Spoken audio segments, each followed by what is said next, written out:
Hey there brawlers, welcome to the channel. I am Deathblow here with another patch review video. This patch came a week late and for good reason. There are a lot of changes added this time around, but ironically I'm not sure much has changed as a result.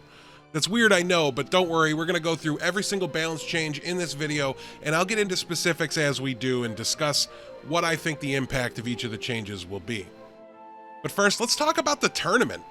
We didn't get a community invite, so for starters, make sure you hit that subscribe button for me. We need to make some more noise over here on the YouTube and get the attention of these developers. I also want to take this opportunity to ask you to join my Discord with the link down in the description. A bunch of you guys have joined over the last 2 weeks or so. It's been an absolute pleasure to get to know you, talk about the game with you, and I'm really excited for the day when we get custom lobbies so that we can start the game together and interact in that way. It's going to be an absolute blast, so make sure you join the Discord. But regardless of whether or not I'm going to be getting my butt kicked personally on Saturday, the event is going to be a great time and a very fun watch. The tournament starts at 2 p.m. Pacific Standard Time on Saturday, August 14th, over at twitch.tv/Storybook Brawl. I'll likely do a companion stream, at least at some point during the event as well, where we can watch it together, so if you're interested in joining, head on over to my Twitch page. I like to use these as an opportunity to practice my own casting in case I get called up to the big time someday, so don't forget to also turn into the main broadcast as well, though. It's important for helping to get as many eyes on the event and the game as possible. I do not want to draw any of the spotlight away from the event, but I would love to use this as an opportunity to hang out with you guys and watch a tournament. So with that out of the way, let's dive right into the patch notes. First, we have Turkish Delight. It used to give you 3 health and 1 experience for 4 gold. Now for 4 gold, you only get 1 experience. The life wasn't really why you cast this spell, it's all about the experience, so having that side benefit, leave the card, I don't think is really a massive problem. You're still going to want to buy this whenever you get the opportunity, and combined with another change, I think it really kind of muddies the waters even more. That brings me to the end of the video. Get it? The end? Okay, I'll stop. I mean, I probably won't, but we'll see. The end got the life gain that Turkish Delight is now missing, so it went from a 2 mana spell that devoured a character to gain +1 experience. It's now a 3 gold spell to devour a character and gain health equal to its level and +1 experience. This means there's now even more life gain potential in the game now, but overall the experience cards cost a little bit more gold as a trade-off, and they probably should. It's a very powerful effect. It's also worth noting that both spells unlock at level 3, so it doesn't even really change the pace of the game overall very much, I don't think. So I don't expect there to be a massive change in priority when you're seeing these spells show up in your shop. Experience is the reason that you cast them, and you should still look to do so whenever possible. Next up, we have the big ticket item, Good Boy, the one everybody wanted to see nerfed. His base stats were lowered to a 3/3 from a 5/5. I'll be curious to see how this affects the usage of the card, but my gut says not too much. It wasn't powerful because of his base stats. I don't know if you could make him a 1/1 and make him bad, but I also wasn't really hoping for a Good Boy nerf in this patch. Sure, it was definitely the best composition, but it wasn't overly oppressive in my mind. There's a lot of compositions that you could win with, and Good Boy was just the easiest to set up. I don't really view that as a massive problem personally. I want there to be powerful things for new players to do and ways for them to win games. I felt like I could beat it if I played well. Maybe I needed to get a little lucky with the characters that the shop showed me, so this is the kind of nerf that I wanted to see if they were going to do it. And listen, if you hate the composition and you wanted to see this get nerfed into the ground, don't panic. I'm not the best at forecasting what balance changes are going to do to the meta, especially considering a lot of these changes will be mostly about breakpoints. It could easily have a much bigger impact than I think it will at first glance. So give it a try, still look to play it, but as long as I can get a magic sword and give this thing 100 power and then slap some ranged units on my board, I think we're still in business. Next up, we've got Heartwood Elder. The stats remain the same, but now he provides +2/+2 instead of +1/+1 to the tree ants that it supports. Honestly, I was a little nervous when I saw this. I think tree ants are the most powerful endgame composition. You need to get the round table in order to get a first with it, so it makes it a little bit difficult to pull off. But typically once you do, you just win the vast majority of the time. So do we really want to buff the mid game of the most powerful composition? I think the answer is yes, because it wasn't a mid-game comp. It was something that you did when you found a very early Ashwood, and you would completely transition your board. Hope to hit the 6-drop, find the round table, win the game.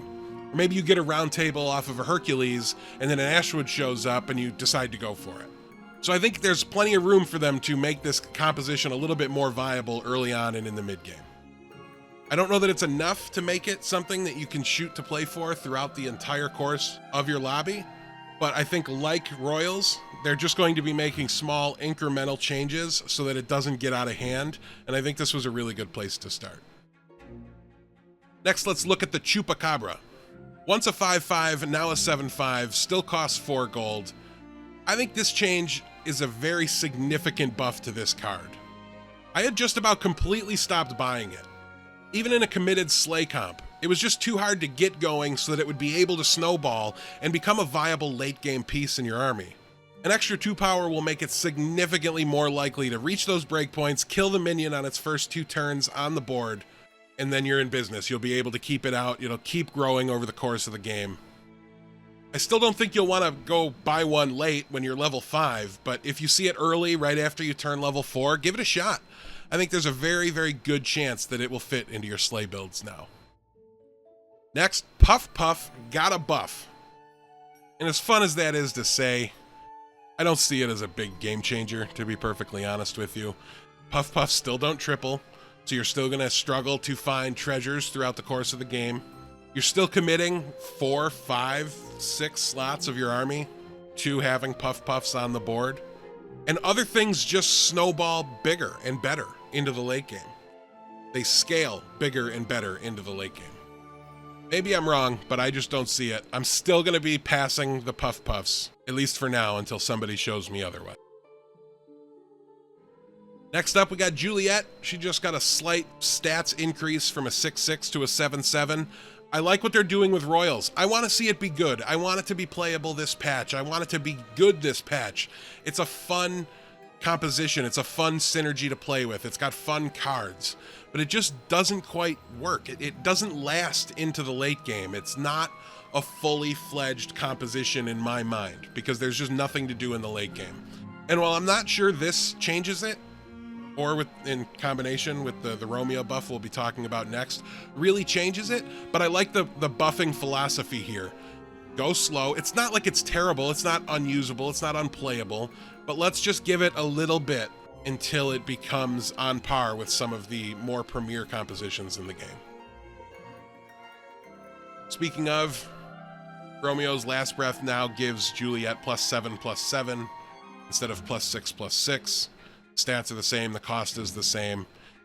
It was meant, I think, flavor-wise to double the power and toughness of Juliet, at least outside of any buffs that occur. So if you change the base stats of Juliet, I think you can expect this stat on Romeo to also move along with it. Next up, we have Nian Sea Terror. Was a 5-mana 8/8, where you only needed 2 copies of it in order to upgrade. Now it's a 5-mana 10/10. And you only need 2 copies to upgrade. So just a +2/+2 in the stat department. I think this is another pretty good change. As you slowly weaken good compositions in the late game and you slowly bring up evil compositions in the late game, eventually you find that balance that you're looking for. It's already pretty close. So again, I'm not really looking for massive stat shifts or massive buffs and nerfs in these patches. And so far we're not really getting them, I don't think. So I'm really happy about that. But I still don't see Nian as something that I'm trying to get onto my board. Unless I've got an early Oni King and I'm in that just buy a monster and fit it in mode. This is mostly a card that I'm buying to put on my bench to upgrade. But if I do need it, I'm glad it's better. So I think this is overall a positive change, if not a super impactful. Next up is Southern Siren. It was an 8/8, now it's a 10/10. Nothing else changed, same cost, same slay ability. This in combination with its last rework, I think brings it closer to playable. Again, these slay cards are going to be more about breakpoints than even like Good Boy was, where I was talking about that before.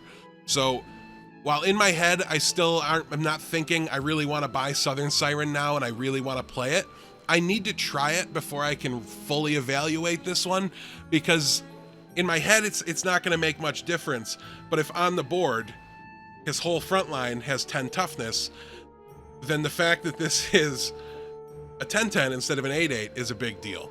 So we'll have to see exactly how it plays out, how these changes to the stats impact combat. But again, in my head, this is a card that became slightly viable, and now they're ratcheting up just a little bit more. Again, I don't think this buff is what pushes it over the edge, but I like the philosophy. I like the thought behind this change. Okay, we gave you 2 copies when it was upgraded. We buffed the upgraded version of this, right? So now let's look to make the base version a little more viable. I like it. Also, if they didn't do this, it would be outclassed stat-wise by Nian in the exact same tier, so there's that as well. Next up, Rotten Apple Tree got 3 additional toughness. Again, a very slight incremental improvement to Treants in the mid to late game here. It's not what makes it oppressive in the late game, so I think they're fine to make a change like this, and it just allows you to maybe start buying Treants a little earlier than level 6. That's the end of the card or character upgrades, or buffs I should say, or nerfs, and now we're going to be taking a look at the hero changes. The first up, I love this one. I'm a terrible Peter Pants player. I just want to throw that out there. I don't get it. If I'm not buying 6, 7, 8 adventurers and stacking them in my front line and putting Baba Yagas behind them and just trying to get ridiculous that way, I don't know what to do with this character. But I really want to learn because it's fun. It's similar to Sad Dracula in the way that different cards become viable, or different cards interact in different ways because of the effect that the hero has. And it changes significantly the way that you play the game, what your objective is, how you build, how you scale.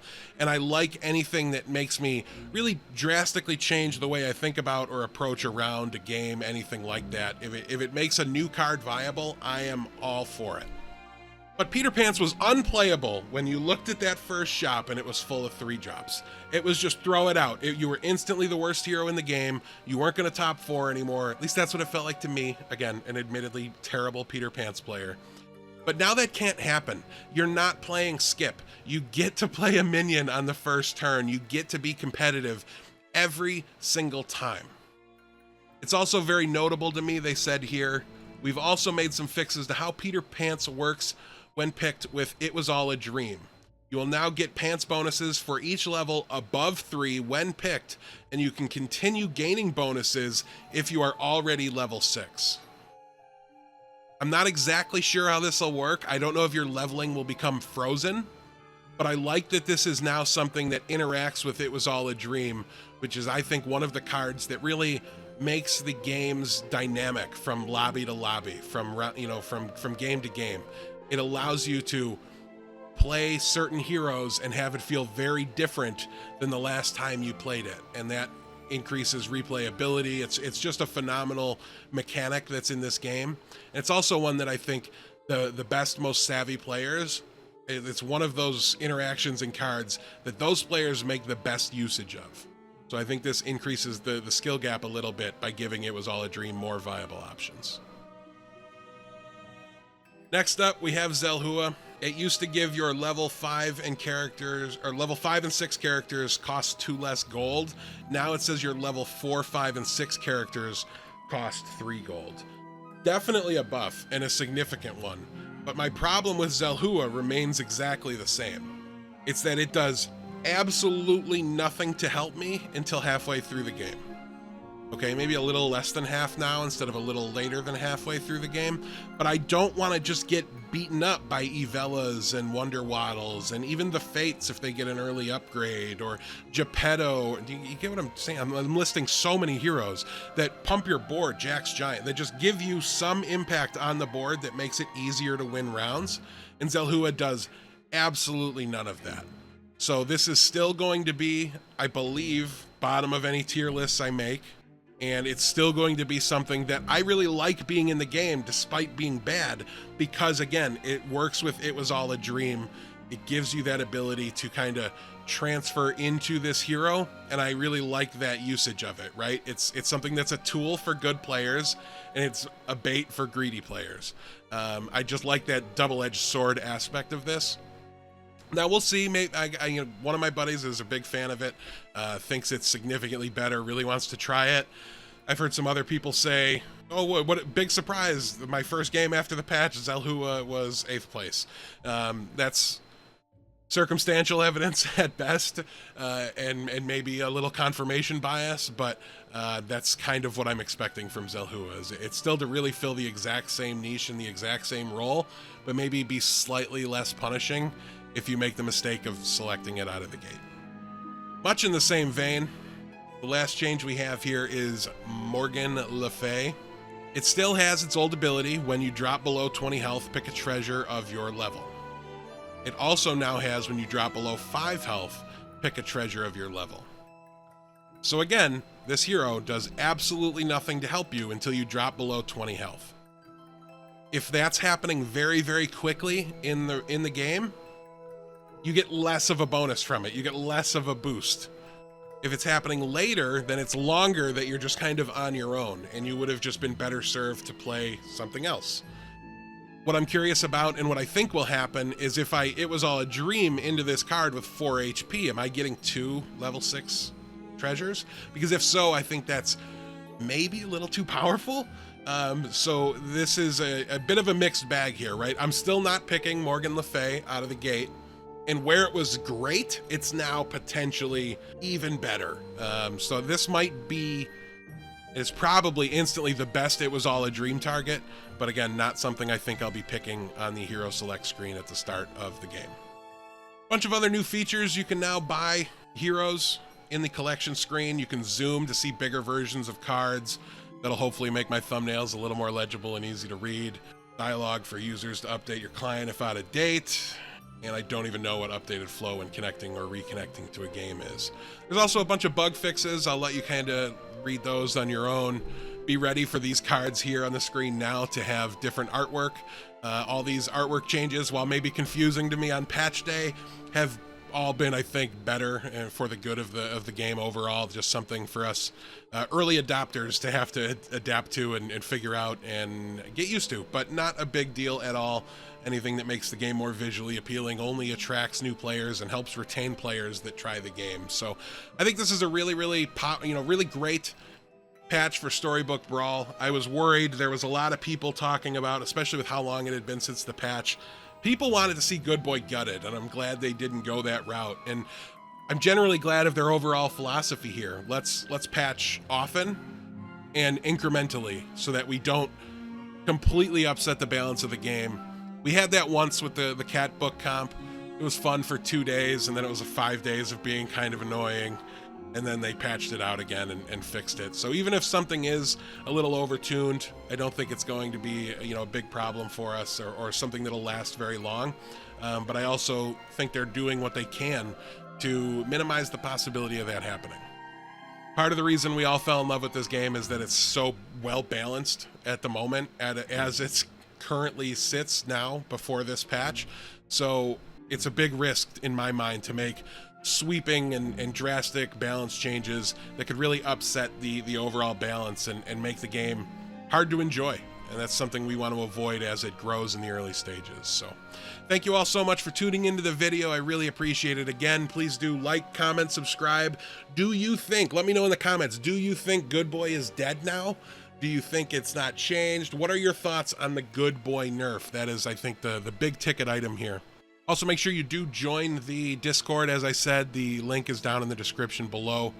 I'll keep doing these videos with every patch. You guys responded last time. I said, hey, do you still want to see these? Let me know with that like button. You guys hit that like button. I really do appreciate that. Thank you. So these will be sticking around. I will be doing these every time they provide a patch. Unless it's a very, very minor or insignificant, I might skip it, but we'll see. It's nice to have something to change up the pace of just daily gameplay video uploads. So until next time, Brawlers, have a great day.